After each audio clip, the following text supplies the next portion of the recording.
What is good, gamers? Today I got a little bit of a special video for you. It is near and dear close to my heart, and that is my pure blind going second full gas striker deck. I used to hate striker. I absolutely used to hate it. I don't know what it was about it. I just despised the deck, and then one day I played it and I loved it. Loved every single second of it. I normally try and break it out at least once a format or so, and I did that this past week at Locals. So this is the build that I finally landed on, and I want to share it with you guys. The goal of this is to sort of have this as a benchmark and kind of revisit it format after format, see how the deck evolves, because I think Sky Striker really is one of those timeless decks that really just grows with you as a duelist. So I want to be sure to show you guys the evolution of that as time goes on. And like I said, this is a pure build. There's no secondary engine splashed in it at all. It's just Striker. So without further ado, we will get into the card by card here. We start off with triple copies of course, Reyes Bay. Deck won't function without her, so you have to play her. And then I'm still on the one copy of Rose. She's pretty good for several reasons. She does help you chain block your Kagari, which is nice in grind game circumstances. But she also just helps you link climb. Also, the OTK would not be a thing without her. So that's why you gotta play her. Next, I can't believe that this card is at 3 now. We have 3 copies of Engage. Thank the Lord Jesus Christ. One of them is not First Ed, but they all are Dark Saviors. I love this card. Resolving this card is the closest thing to pure euphoria that you will ever feel in a card game. So obviously, you're going to be playing 3 copies of it. It also makes the Runic matchup much more handleable now. Because they're not always banishing your 1 or 2 copies of Engaged. Next, like I said, I know a lot of people cut this down to 2. I am playing Linkage at 3, mostly because I want to get into my extra deck as quickly and as consistently as possible. Also, the OTK comes up way more than you would think, because a lot of Snake Eyes decks and just decks in general nowadays, they're just breaking on hand traps, so they'll set an imperm and pass, and 9 times out of 10 you can just blow the imperm up and then push for game. So love Linkage for that. Next we have triple copies of the boy Widow Anchor, one of the best striker cards ever. This week at Locals it was very satisfying. I was in a game 2 with Fiendsmith Snake Eyes, and it was coming down to the wire. What happened was he had a full board, but I was able to get to 3 of these, and I had a Change of Heart in hand. So I went Change of Heart, Chain Link 1, Widow Anchor, Chain Links 2 through 4. So, and I just took everything and attacked for game. So that was super satisfying. Obviously the best going first card that you have in your deck when they make you do go first, or when they do make you go first. Next, I am playing just 1 of copies of the following cards, which is Drones, Afterburners, Shark Cannons. I'll explain why in a minute. Area Zero, and Multi-Roll. The only cards that I would bump up to 2 or 3 would be probably Shark Cannon. I might cut Area Zero, but Multi-Roll is crazy right now. It's just so good. Whenever I successfully had this stick on the board, I won the game. And I did that multiple times versus Snake Eyes, a couple versus non-meta decks and stuff like that. But the most important point is that this card's cracked. So I'm thinking about bumping it up to 2, thinking about cutting this. Shark Cannon is the one that I kind of wanted to hit on really quick. I know a lot of people are like, oh, Shark Cannon's the best card in the game right now. It can banish stuff, and then you can take it, blah, blah, blah, blah. While yes, I do wholeheartedly agree with you. I like I like the striker spells because you can take advantage of their secondary effects 9 times out of 10, and their secondary effects are always cracked. Shark Cannon currently, its secondary effect is not that good because you don't really want to be summoning the monster that you banish, because it's just going to be put back into rotation, whether by them attacking it by battle or destroying it or sending it, whatever. It also only banishes a monster. I know that that's like, oh, what? Of course, like monsters are great. You want to banish them all the time. But like, there's a lot of spells that you want to banish as well, and Shark Cannon can't hit that. I would probably play it at 2. I just couldn't find my second. But I don't think it belongs at 3 because of the first reason that I stated. So that was it for the striker cards, main deck at least. Next we have triple copies of Upstart Goblin because Droll and Lockbird is not a card and it does not exist. It's just so satisfying being able to play this in striker with 3 engage as well. Can't believe it's at 3 as well. Next we have 3 more copies of engage. Kidding.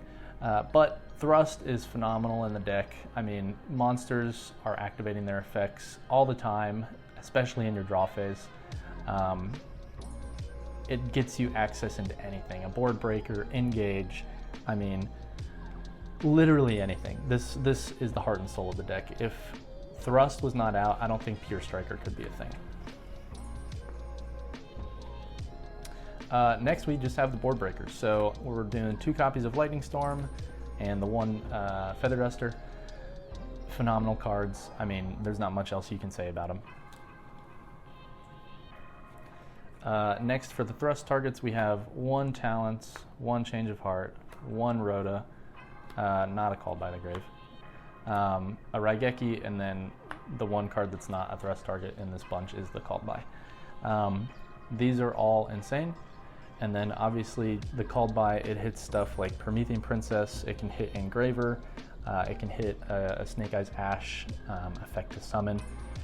It's really good. I hardly ever use it defensively. I'm always using it offensively.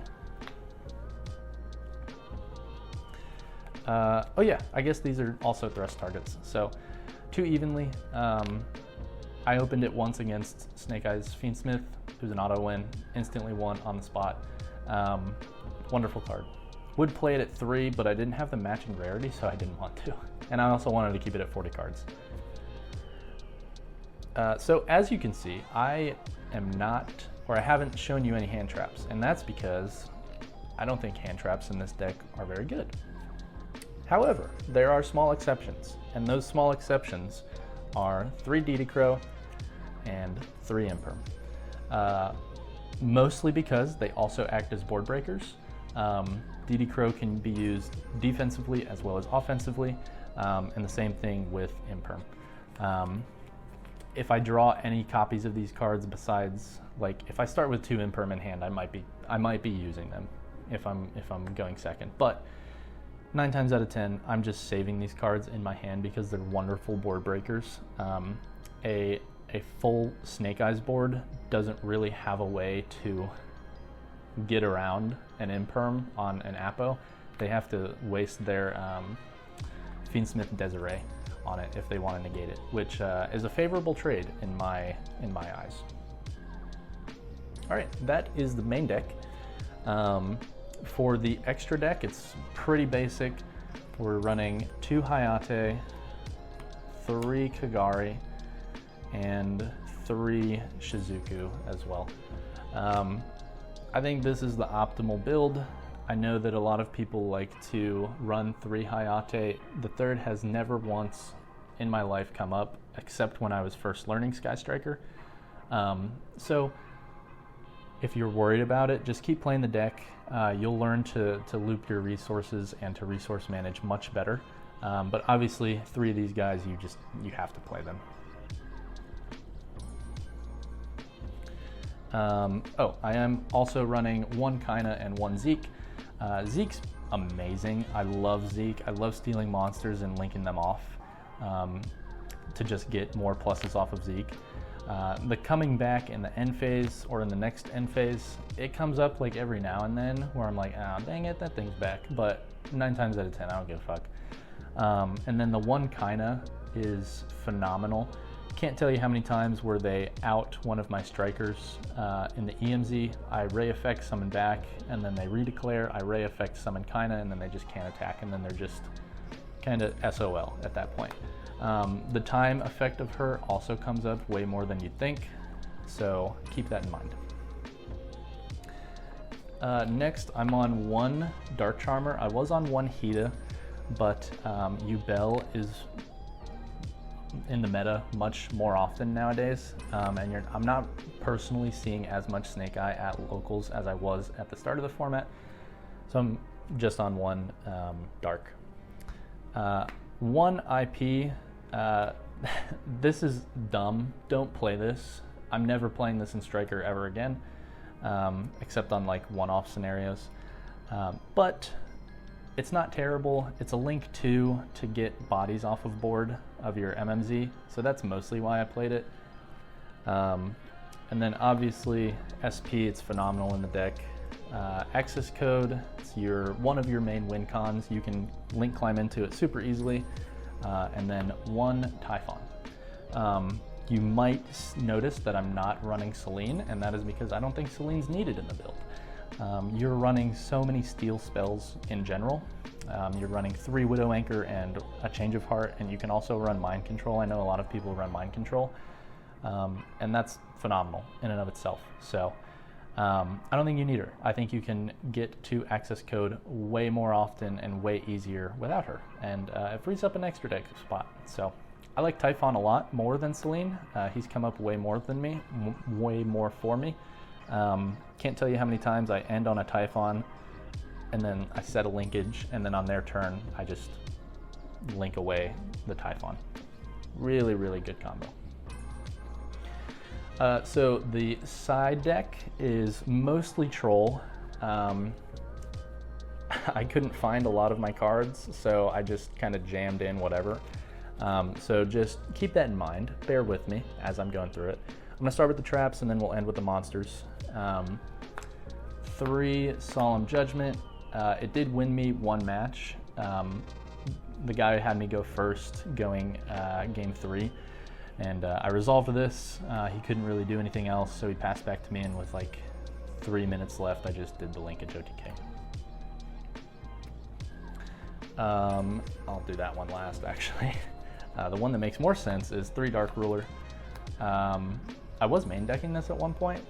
I don't think you need to. It's an auto side-in when you're playing against Yubel. Super, super good card. Your opponent doesn't take any battle damage. It literally never comes up, so you don't have to worry about it. 1 Eagle Booster for game 3 scenarios where I want to poke with Hayate for time. And then 1 Shared Ride because I had a 15th slot and I saw it in my binder and I said, fuck it, why not? Also, don't play that. Like I said, mostly Trolls. Next, we have 4 Kaijus. Striker has a very, very hard time with monsters that cannot be targeted. A very hard time. Like a Dragoon is just a nightmare to deal with, as well as Voiceless in general. So having a searchable in-engine out to those cards is phenomenal, and then Gamma Seal is just the lowest attack value Kaiju. So that's why he's in there. And then the last 3 cards, if you already didn't hate me for playing Sky Striker, you're really going to hate me now. 3 Ghost Sister and Spooky Dogwood. This card is broken. It's broken as fuck. Do I think it should be banned? Absolutely not, because the one time where it did win me a match, it was either I draw Ghost Sister and Spooky Dogwood in game 3, or my opponent burns me for time with Fiendsmith Lacrima. So I think it's necessary in the game right now. Like, whoever's complaining about this card, you either need to, one, play faster, or two, just admit to yourself that you're attempting to burn your opponent for time with Lacrima. Like, there's nothing else to tell you. So, yes, it did win me a match. Yes, it came up very often. It's honestly like main deckable right now. But anyways, so that is the deck profile. I hope you all enjoyed. I think this is funny. This is the field center I use when I play Striker. Anyways, like I said, hope you guys enjoyed. This is a deck profile that will grow with the channel as formats evolve, and you will be able to see my thought process and how I deck build one of my favorite pet decks over time. Hope you all enjoyed. I'll catch you in the next one. Peace.